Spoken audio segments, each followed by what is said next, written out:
back mga katambalan, mga hot topic and issue, pag-usapan natin. Update po tayong muli kay Alden Richard at kay Catherine Bernardo. Kaninang umaga nga po ay muli na namang nag-morning run itong si Alden Richard kasama ang kanyang mga ka-morning buddy sa pagtakbo. At naglabas din ang Hungry Pita ng bago nitong commercials and feature ditong si Alden Richard na kanyang ini-endorso. Ano sabi niya dito? Sakto sa gutom at perfect sa sarap. Talagang itong favorite quick merienda ko na The Hungry Pita. Sarap in every bite. Yan po yung bagong commercial ni Alden Richard at feature na inilabas ng Hungry Pita.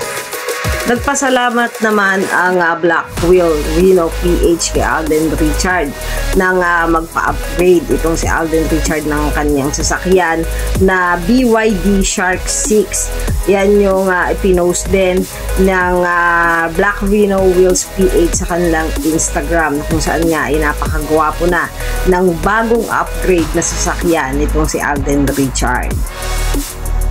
Samantalang kay Catherine Bernardo naman, kanina nga ay ginanap ang press con ng Pilipinas Got Talent Season 7 at talaga namang napakabongga nitong si Catherine Bernardo nang lumabas nga sa stage ng PGT nang ipakilala na nga ng mga host na si Melay Cantiveros at Robbie Domingo. Mapapansin nga na napaka-sexy nitong si Catherine Bernardo at sa pagbibigay naman ng mga komento ay makikita na rin kay Catherine ang pagiging mature dito at observant sa mga contestant. Lalo na nga kanina na sa ginanap na press con na kung saan nga ay ang mga media ang nagbigay ng kanilang talent at ginudge ka ng mga PGT judges na sina Catherine Bernardo, Sir FMG, Eugene Domingo at Donnie Pangilinan.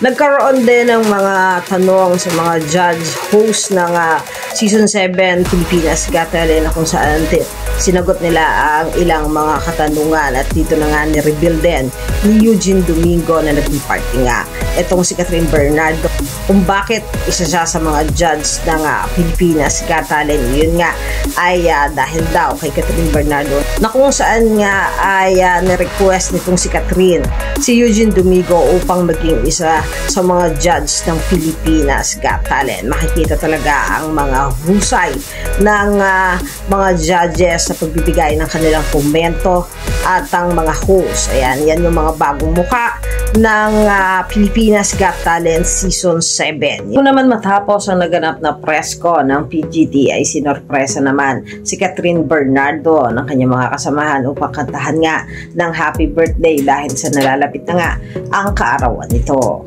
Yan yung mga update natin ngayon kay Alden Richard at kay Catherine Bernardo. Kayo mga katambalan, ano ang masasabi nyo? Mag-comment lang sa comment section at pag-usapan natin. Yan ang mga hot topic and issue dito lamang sa Tambalan JK.